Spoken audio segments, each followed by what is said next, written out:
Let's shoot this thing. Let's make magic, baby.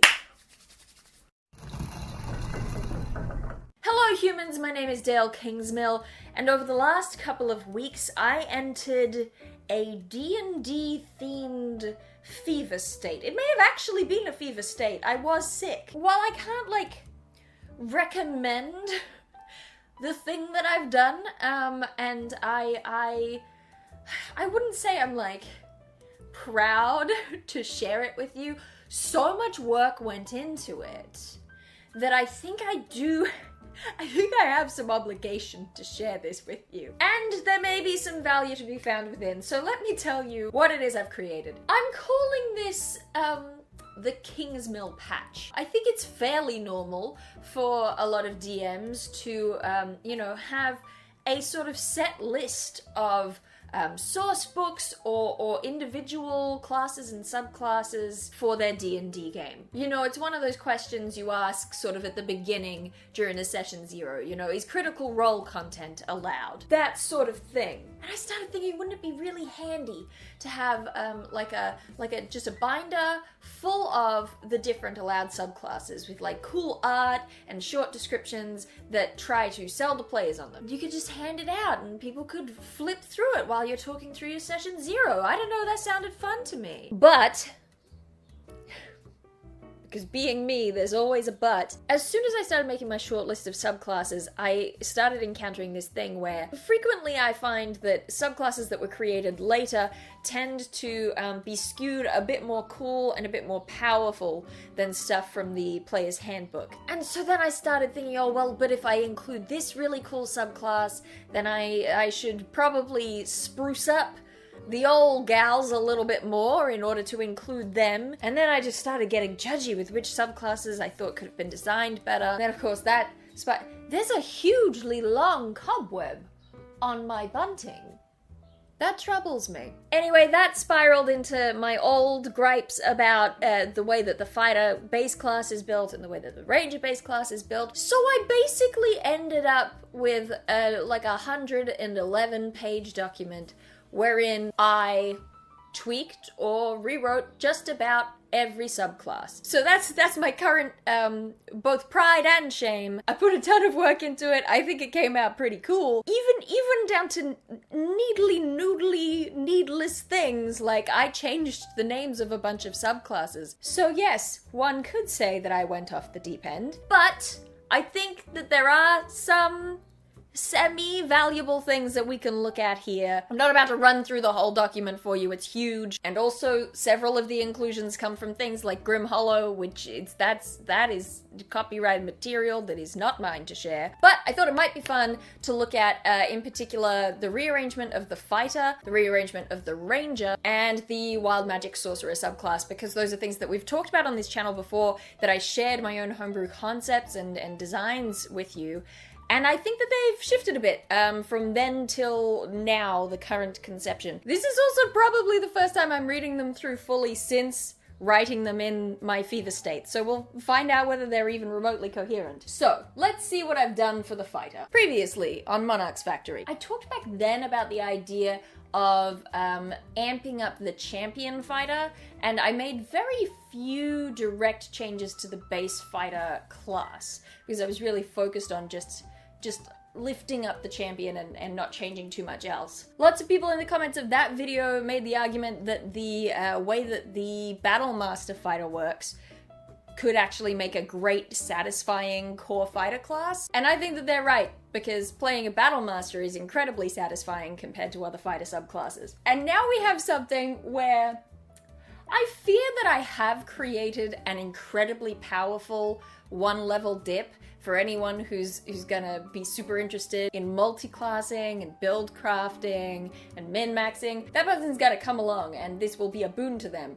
But also, in terms of how my typical group of D&D players play, I'm not especially worried about it. If the worst thing that happens is that they take a one-level dip into fighter and they're cool and good at fighting stuff, maybe that's fine. Maybe I'm chill with that. You don't know me. First level, combat superiority and a fighting style. So they start with 2 maneuvers of choice and 2 superiority dice. Fighting style, I've got a bunch here to choose from. I pulled from tons of different sources, weeded out the weak, altered the unsatisfying, and I'm pretty happy with that list as a good master list. The maneuvers, similar thing. At second level, they get their action surge as one would expect. At third level, they get their martial archetype as one would expect. What martial archetypes are available to them, you ask? Well, let me tell you. There's a defensive one that I made up myself called the Bulwark. I like to think of it as kind of a combo of like in XCOM, when you have mech units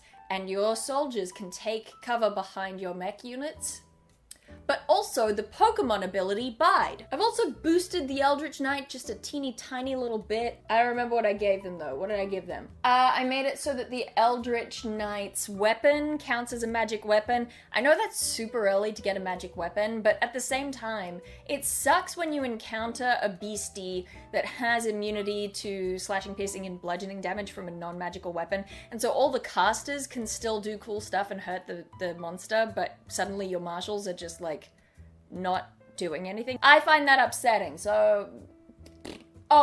because the superiority die is now part of the base class, I've made it so the Eldritch Knight can do like a mini smite where they can just add force damage equal to a superiority die. So not much has changed there, but enough to be worth mentioning. And the Gunslinger, it underwent like a moderate amount of changes. And the Champion Fighter and the Battle Master.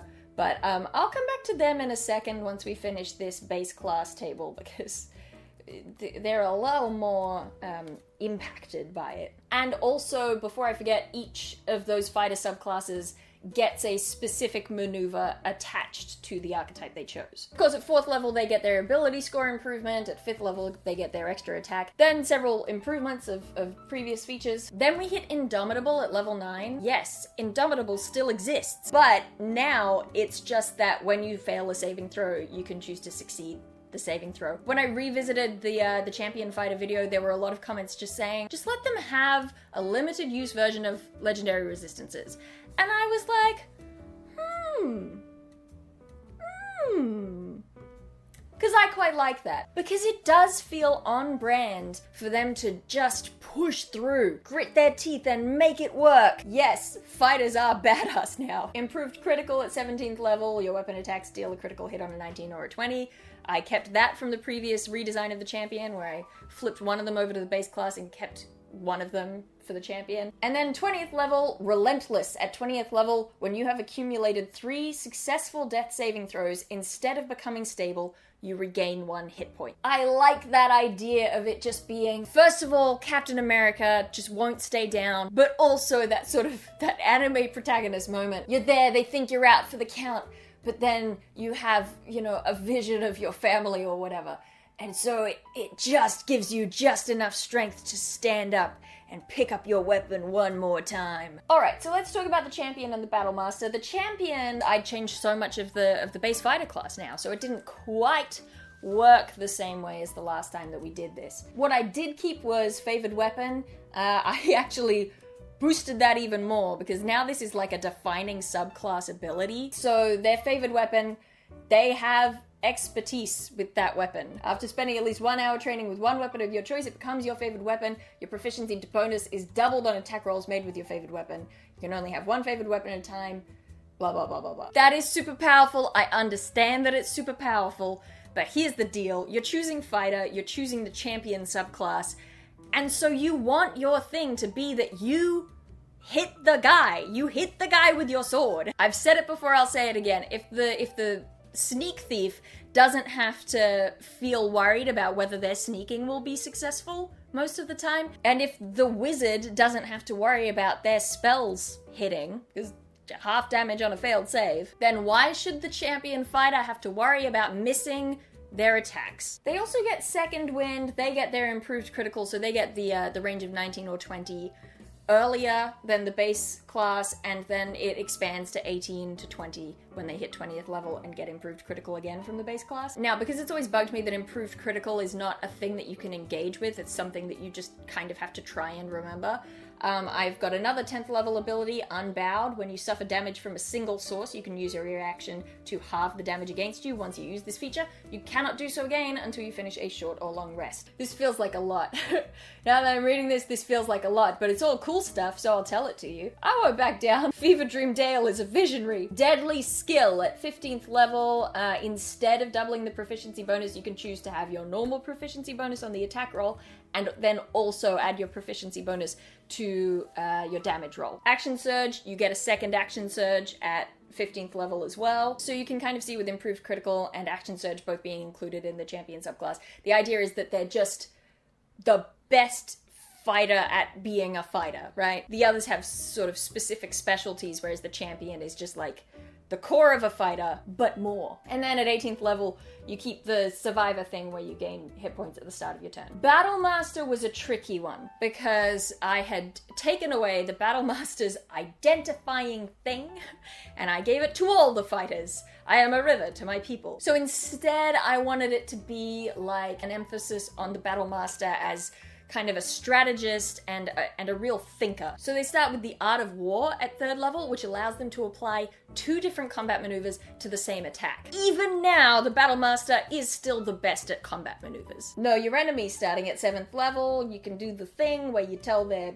ability scores and whatnot. The Battlemaster gets an additional fighting style at 10th level. At 15th level, because I have not included the Inquisitive Rogue, I gave Insightful Fighting to the Battlemaster, because why not? If I'm not going to use the thing, I may as well use the best bits of the thing. So instead, I kind of made this a kind of defensive feature. If you succeed on your Insight v Deception check, the creature has disadvantage on attack rolls against you, and you have advantage on saving throws made to avoid spell effects from them. And then at 18th level, Impeccable Form. Once per turn, when you are targeted by a weapon attack, you can make an insight check contested with the attack roll. If you succeed, the attack misses. You can attempt this a number of times equal to half your proficiency bonus rounded up. That's pretty sick, I'm not gonna lie. So the goal here with a lot of these subclasses as I was writing them was to make people want to play them and to look at these abilities, and particularly high level abilities and probably the first ability that they get from a subclass, and go, whoa, I want to play that! That's cool!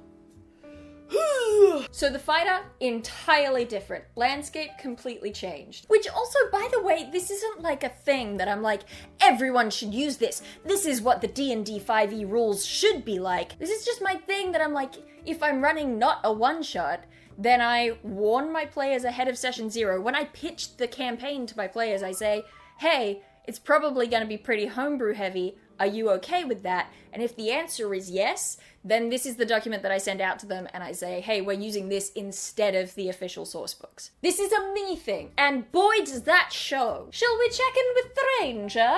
Yes, let's. This is a lot of big changes to the core class, but it's had less ramifications on the subclasses. Because I've done my video on the Beastmaster Ranger, I've already completely changed that. That's basically the same as it was in that video. But the Hunter subclass, Gloomstalker, very minor changes to those subclasses. I'm one of those people who won't shut up about how I think that the Ranger core class should not be inherently magical. I think that it's a mistake. I think that it directly compares unfavorably with the Druid. I think it is unfair to Rangers. I think that it does a lot of harm. So originally I thought about taking the Hunter subclass and sort of baking it into the core of the Ranger to strengthen it up a bit. But the more I looked at it, the less that made sense. And I think that the Ranger actually has a lot of stuff in there that could be good, that should be good, but maybe possibly out of a fear of making the Ranger too specialized, the design backs away from that.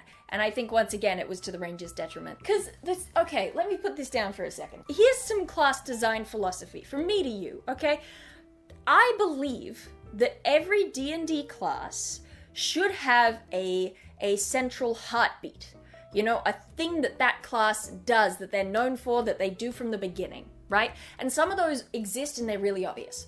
The Rogue gets Sneak Attack. Druids get Wild Shape. Barbarians rage. Bards have Inspiration. A lot of these classes have super strong mechanical heartbeats. And then some of them Notably, and not accidentally in the case of what I've done here, the fighter and the ranger kind of lack a heartbeat, or certainly lack a strong heartbeat. So you can see I have given a heartbeat to the fighter in the form of ripping the combat maneuvers out from the Battlemaster and giving them to the core class. And I realized that appropriating the hunter subclass wouldn't fix the heartbeat for the ranger. There's no real heartbeat to be had there. And part of that is because what should be the heartbeat already exists. Favored enemy. It's kind of been the ranger heartbeat for a long time in previous editions, but in 5th edition, it does jack all. You are my favorite enemy. I've trained my whole life to hunt down this enemy, and so I'm pretty good at tracking them, I guess. And also, if they speak a language, I can also speak it, and I know stuff about him. What are you doing? Let the ranger fight good against their favorite enemy. What is this? I feel strongly about this one. So I made it good. At 1st level, you get something called Hunter's Quarry. It's basically Hunter's Mark, but I didn't want to do all the work with the spells, so Hunter's Mark still exists, and this has a different name, but it's kind of Hunter's Mark. And if anyone played this, they could pick the magic subclass and have both Hunter's Quarry and Hunter's Mark, and you know what? That's their prerogative. Also, oh yeah, I ripped out the magic from the ranger, and I made it a subclass. So the core ranger is no longer magical. If you want to be a magical ranger, there's a subclass for that. There you go. It's about as much of a caster as the ranger was anyway. And you get cool bonus stuff. Yeah, basically Hunter's Quarry means that you can be like, I'm hunting that person over there. And you're good at tracking them. And you add your proficiency bonus to damage rolls against that specific target. Favored terrain.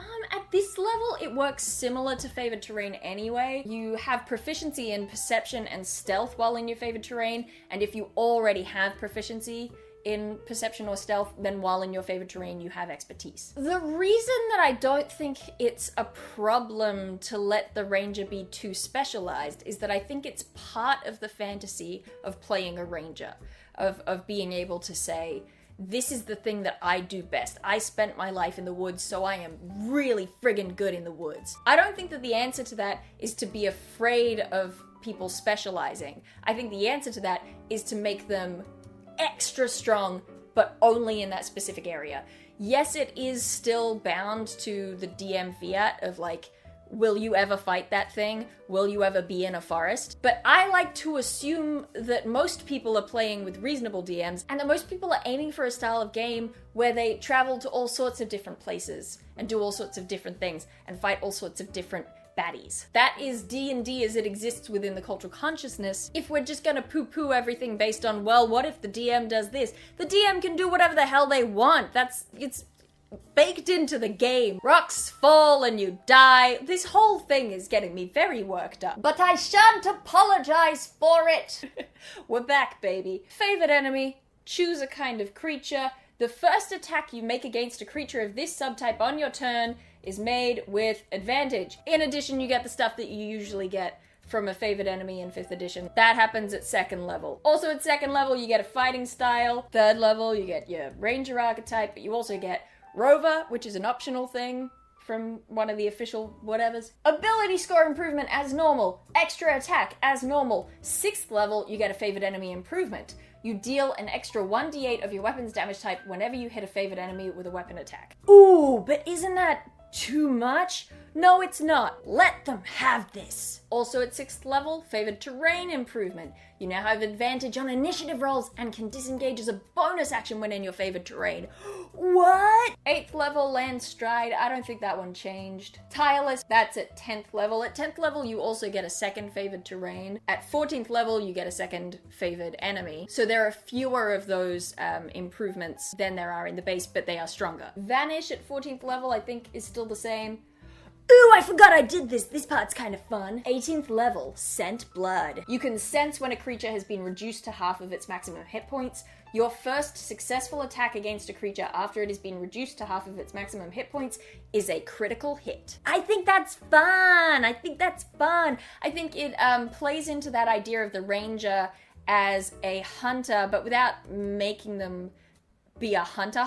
Does that make any sense? Probably not. I just mean that whether your thing is that you're a hunter or you are specifically like protecting the forest or whatever. I think that's a nice flavor booster ability. And then 20th level Foe Slayer. This I kind of ripped off from the Assassin. Upon reaching 20th level, when you score a critical hit against your favorite enemy, the target must make a Constitution saving throw, DC equals blah blah blah. On a failed save, double the damage of your attack against the creature. So that way it's about stacking up these advantages, right? You've got a favorite enemy, you wait until they reach half hit points, and then now you put everything into this one huge attack against that favorite enemy. So once again, you're really good at this specific thing, but that specific thing does not broadly apply. You can afford to make them good at it. Dag nabbit. Just to briefly touch on it, I mentioned making a magical subclass, the Wild Warden. Similar to the Eldritch Knight, they get a weapon bond and the weapon counts as magical, but it's all kind of nature themed, like they're a protector of the wilds. 7th level, Nature's Fury, it's basically a nature-driven smite. Again, similar to the Eldritch Knight. These are just little mini smites. 11th level, Bramble Armor. The effect is a bit Armor of Agathis-y. And at 15th level, you get bonus spells based on what your favored terrains are. And they kind of work like, what's it called? That thing the Warlock has, is it Mystic Arcanum? Like they've got just these spells that they can cast one of them without using a spell slot. So that's fun. The last little thing I want to look at is the wild magic origin for the Sorcerer. Although PS, I did also boost the Draconic Bloodline Sorcerer, and I made it really freaking cool now. I have never been interested in that before, and I made a subclass that I want to play that is a Draconic Bloodline Sorcerer. And so it's a shame that I am the only person who will ever run these. So if you haven't seen my Wild Sorcerer video, some of this probably won't make sense. It exists, it's out in the world. For starters, I added flavorful bonus spells on the Player's Handbook subclasses for the Sorcerer because I liked those flavorful spell additions for ones like the Aberrant Mind, so I didn't want to get rid of them for those subclasses, so the only answer was to give them to the Player's Handbook ones. For Wild Magic, I kind of chose spells that all seemed a little bit like they messed with reality, and I guess physics, but also I wanted them to feel like spells that indicate an abuse of power. Which seems a bit dark. I don't know, stuff like Hold Person and Modify Memory, right? I really wanted to take that concept of you've been handed too much power and kind of key into those vibes. In addition to that, at first level, the Wild Magic Sorcerer has the Sight. They can cast Detect Magic at will without using a spell slot. They're like Neo seeing the Matrix. They can see the weave of magic. Now we start to touch on stuff from the Wild Magic video that I did last time. Starting at 6th level, you can manipulate the magical forces that underpin the world in an attempt to influence fate.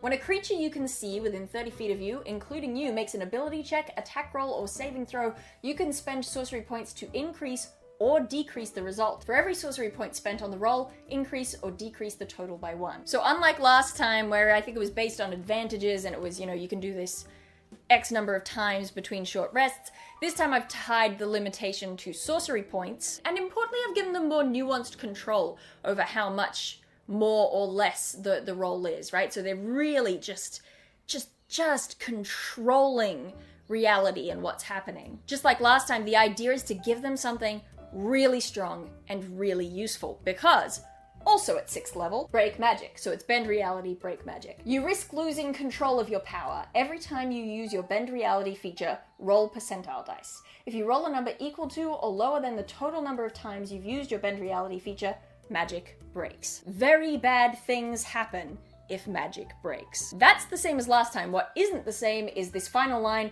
the Bend Reality total resets to 0 when you finish a long rest. In my original version of the Wild Magic Sorcerer rewrite, I had that be, I think, the 14th level ability, with the idea being that they have to learn to kind of grapple with that and get it under control. But there was a lot of discussion in the comments after that video that I think was worthwhile talking about the probability, right? So you're rolling percentile. If you do it once, you have to roll higher than 1%. So you have a 99% chance of success, right? So when I originally wrote that, I was kind of thinking about the rolls, and it's like, oh, well, there's only a 5% chance of failure once you've done it 5 times, which is technically true. I think it's worthwhile saying that that's not as rare as you think, particularly if you're rolling a lot of times. You know, rolling a nat 20 is a 5% chance. So already that is, you know, more likely to happen than human perception of probability kind of allows for. But on top of that, what I wasn't accounting for is that if you're calculating it, it's less about the individual roll. It's more about, if you do this 5 times in a row, what are the chances of you not failing it any one of those 5 times? So actually, once you've done it 5 or 6 times, you're starting to push 20% chance of failure. So if you want this to be a big deal that happens at a climactic moment that has huge impact on the campaign and the characters, those numbers start being a little bit less what I'm looking for. So having them reset on a long rest and really emphasizing to a player, if it breaks, it is bad. You really don't want to do this too many times, right? But the temptation will be there and it will eventually break, and that'll be fun. So it's just a little tweak. The concept is the same, but I think the maths of it are a little bit more sound, a little bit more robust. At 14th level, Weave Walker. You can access the hidden byways created by incidental magic. When a creature you can see within 120 feet of you casts a spell or is targeted by a spell, you can use your reaction to teleport to within 5 feet of that creature. That's kind of cool. I forgot about that one. Controlled Chaos. Oh yeah, at 14th level, you also gain the ability, if magic breaks, if it does happen, you can now use your reaction to make a charisma saving throw to just kind of suck it back in, hold it in, salvage control. It's just kind of a release valve to make sure that it's not happening super often, because I still want it to be a big deal when it does happen. And finally, at 18th level, Magic Mastery. You've learned to exert nuanced control over the magic around you. You can cast Dispel Magic as a 3rd level spell without expending a spell slot. You can cast it at a higher level by spending 1 sorcery point for every level above 3rd, but a limit of once per short or long rest. So at 18th level, they're good enough at manipulating the magic around them that they can just look at someone's magic weapon and go, boof. That's the noise of something losing magic. Just so you know. So that's what I wanted to share with you today. There's a ton more in there. The list of subclasses is huge, actually. Okay, there are 53 subclasses listed in that document, and I altered or completely rewrote almost all of them. I have reached peak homebrew DM, addressing every possible tiny qualm that I have with the subclasses as written. Don't be like me. I'm a mess. But look, I hope that there was some interesting stuff in there in comparing the designs I've written now to the designs as they were drafted up for previous videos that I've made. I rewrote 2 whole core classes. Why? I am what I am. If you enjoy this just truly unhinged approach to Dungeons and Dragons, then you can support the channel on Patreon or by visiting the merch store, and you can of course join the community to chat about all this kind of stuff on Discord. Hello, it's me, Editing Dael. There were a couple of pretty important things that I just straight up forgot to mention at the end of this video. The first one is that I worked on a D&D supplement, an Ancestry supplement with VJ Harris. We released it in conjunction with Spelljammer. You can find it on the DM's Guild. We just made this thing so that you could play all the weirdest possible alien races. If you can imagine an alien from the Mos Eisley Cantina, you can play it. If you can imagine an alien from Disney's Treasure Planet at the Montressa's Spaceport, you can play it. By beings from beyond the horizon today. The second thing that's very important, if you are headed to Melbourne for PAX Oz this coming week as of the upload, or it's soon. I am also going to be at PAX. I'm going to be on, I think, 5 different panels. I'm gonna take screenshots of the schedule and I'm gonna put them around me on the screen. So if you're going to PAX, come and watch the things and say hi, because it would be nice to see you. That's it from me, Editing Dael. Have a nice day. The links are below. Apart from that, I do believe that's it. I'm done. Email this to your grandma, and I will see you some other time.